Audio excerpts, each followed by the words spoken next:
안녕하세요. 21년 경력 피부과 전문의, 여러분의 피부 스페알람 김홍석입니다. 제가 피부과 전문의를 21년이나 했더라고요. 자, 그만큼 아주 오랫동안 또 비슷한 역사를 지닌 것이 있습니다. 그래서 오늘 무려 약 20년 동안 역사를 가지고 온 스킨부스터입니다. 사실 스킨부스터라고 이름이 붙인 거는 얼마 되지 않았어요. 보통 뭐 한 7, 8년 전, 대략 그때쯤부터 이런 스킨부스터라는 이름이 좀 붐업이 되면서 좀 대중들한테 알려진 거지, 사실 스킨부스터라는 이름이 나오기 전에 시술들은 이미 나와 있었던 겁니다. 2007년에 우리가 레디어스라고 하는 칼슘 필러가 도입이 됐었는데, 그 당시에는요, 가장 핫했던 게 뭐였냐면 바로 히알루론산 필러였어요. 자, 우리가 볼륨 만들고 이렇게 얼굴 꺼진 거 채워주고 하는 이 필러가 너무 이 시장에 상당히 많이 나와 있었던 그런 시장에서 다른 걸로부터 뭘 채우는 게 아니라 내 몸에 있는 걸로부터 콜라겐을 만들게 뭔가 자극시켜주면 좋지 않겠어? 라고 하는 제품들이 출시가 됩니다. 스컬트라가 나왔고요. 그 이후에 엘란세라고 하는 제품이 출시가 됐습니다. 스컬트라는 폴리락틱 애시드 L타입이고요. 엘란세는 PCL, 폴리카포롤락톤이라고 하는 성분이 출시가 됐죠. 자, 기존에 나와 있던 제품이랑 너무 성격이 다른 거예요. 왜냐면 필러는 채우면 그만이었거든. 그리고 바로 시술하고 난 뒤 결과가 바로 나왔잖아요. 근데 얘네들은 하고 나니까 그런 게 아니라 콜라겐이 만들어지는 데까지 걸리는 시간이라는 게 필요했죠. 그래서 시술을 하고 난 뒤에 볼륨도 만들어져야 되고 하는 시간이 좀 더 천천히 만들어진다는 설명을 했고요. 자, 그러면서 또 이런 제품들이 출시가 되고, 그 이후에 다시 또 히알루론산 시장들이 막 생기게 됐는데, 그땐 또 어떤 방법을 썼냐면, 우리 피부에도 히알루론산이 있는데 이 히알루론산이라고 하는 게 수분을 끌어당겨주고 보습에도 도움되니까 이 히알루론산을 기존에 사용했던 필러처럼 시술을 하는 게 아니라 피부 표면에 조금 써보면 어떨까? 피부 표면에 썼을 때 표면에 수분을 좀 끌어당겨주면 되게 물광 효과가 나타나지 않을까 하는 방법에 물광 주사가 갑자기 확 하게 부스팅이 됐죠. 자, 그 뒤에 우리가 이제 정말 처음에 제가 그 제품을 딱 받았을 때 어떤 느낌이었냐면, 이게 뭐야? 바로 리쥬란이었습니다. 연어 정자를 들고 와서 재생 성분을 일으킨다고 하는데, 이게 무슨 이런 컨셉들의 제품이 나오지? 라고 처음에 저는 생각을 했었어요. 근데 시술을 계속 반복을 하다 보니까 민감성 피부에도 상당히 좋아지고 피부가 정말 전체적으로 개선되는 느낌들이 있었죠.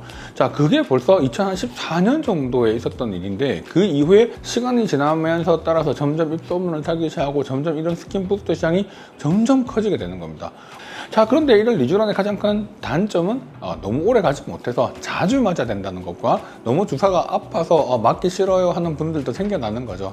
자, 그러다 보니까 좀 더 긴 효과가 나타나는 것들이 있으면 좋겠다라고 하면서 폴리머라고 하는 형태의 제품이 또 나오게 됩니다. 자, 그때 나온 게 바로 또 주베룩이에요. 주베룩 볼륨이란 2010년 후반때 이제 제품들이 출시가 되고 이제 알려지기 시작을 했죠. 자, 그때까지만 또 하더라도 주베룩이 뭔지, 왜 또 이런 시술이 나왔는지도 별로 관심이 없었어요. 근데 최근 2, 3년 내에 주베룩 어땠어요?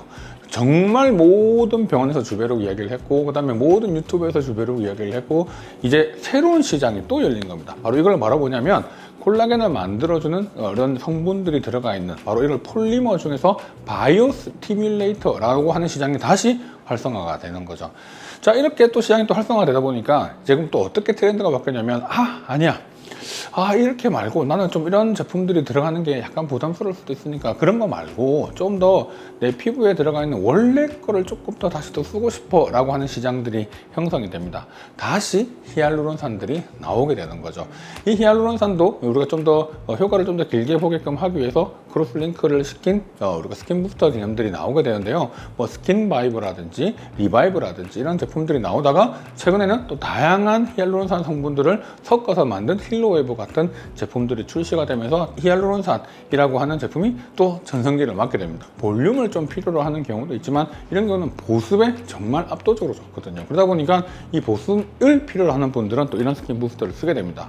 자, 그리고 갑작스럽게 또 새로운 혜성이 하나가 최근 한 1년 사이에 갑자기 완전히 판도를 뒤집을 만큼 어마어마하게 큰 또 제품이 하나가 나오게 됐죠. 바로 ECM 스킨 부스터.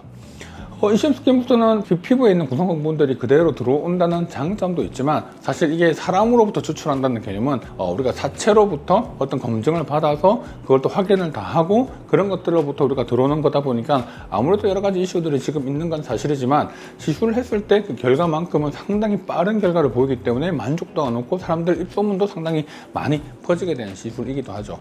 자, 이렇게 쭉 이제 흐름들이 이제 쭉 흘러오게 됩니다. 그리고 최근에 다시 또 새로운 제품 제품이 하나가 출시가 됐어요.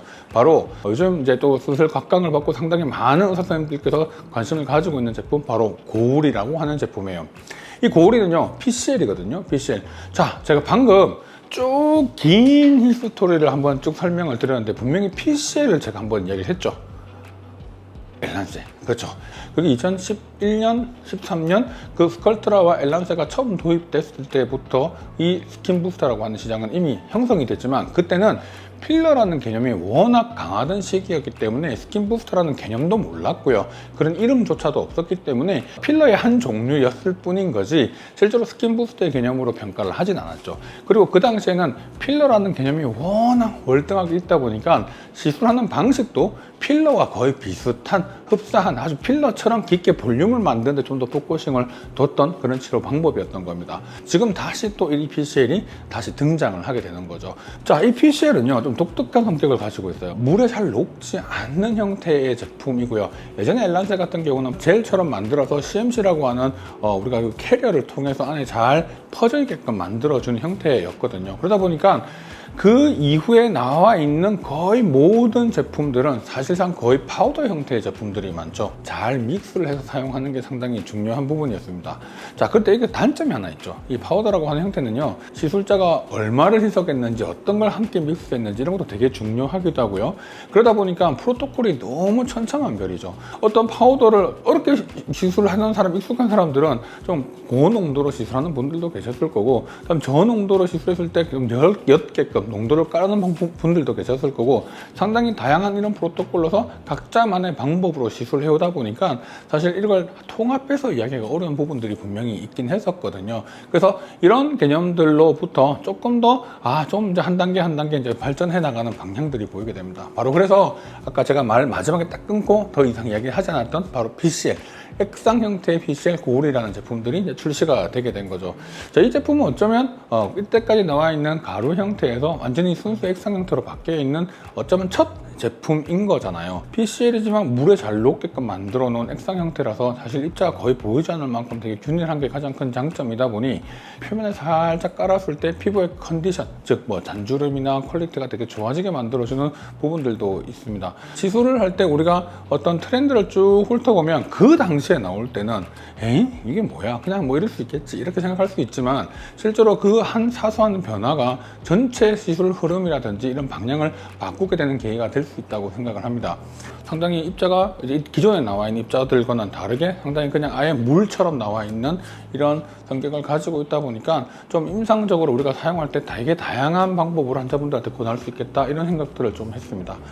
자, 일단 이런 스킨 부스터 쭉 한번 제가 흐름을 여러분들께 말씀드렸는데요. 사실 점점 흐름은 어떻게 가는 느낌이냐면 좀 더 안전한 쪽에 대한 부분과, 그 다음에 시술도 좀 간편하고, 그 다음에 한 번에 두 번의 시술로도 막 여러 개 섞지 않고 하나로만으로도 충분히 모든 게 좀 더 될 수 있는 부분으로 가는 것 같고요. 안전하게끔 하기 위한 기술 방법들 중에 하나가 이런 파우더 형태에서 또 이런 액상으로 바뀌는 것처럼 전체적으로 이런 흐름들이 정말 좀 더 계속해서 업그레이드가 돼가고 있는 것 같습니다. 사실 이런 스킨 부스터들의 시장은 우리나라에서는 어떻게 보면 이 리프팅 시장이랑 묶여 있죠. 리프팅을 하기 위해서, 안티에이징을 하기 위해서 시술을 받다 보니까 내가 울세라, 서마지, 소프웨이브, 티타늄, 온다 이런 시술로만 해결이 안 되는 경우들이 너무 많고요. 레이저나 이런 장비들로 시술을 했을 때 단점들, 그리고 그걸로 커버가 안 되는 그런 보완을 해야 되는 부분들이 생길 때 다양한 스킨 부스터의 조합들을 사용을 할 수밖에 없거든요. 그래서 앞으로 이런 시장이 계속 커지면서 리프팅 시장도 커질 거고요. 그 다음에 이런 스킨 부스터 시장들도 상당히 많이 커질 거고, 이 둘이 또 잘 조합을 또 어떻게 쓰는가에 따라서 그 사람에 맞추는 그 상태를 만들 수 있을 것 같아서 다양한 제품들이 출시가 된다는 것은 어쩌면 우리들이 시술할 때도, 시술을 받을 때도 훨씬 더 안전하고 더 좋은 결과를 얻을 수 있는 그런 상황이 좀 더 많이 만들어질 것 같아서 되게 고무적이라고 생각합니다. 오늘 내용 좋다면 좋아요, 구독, 그리고 알림 설정 부탁드립니다.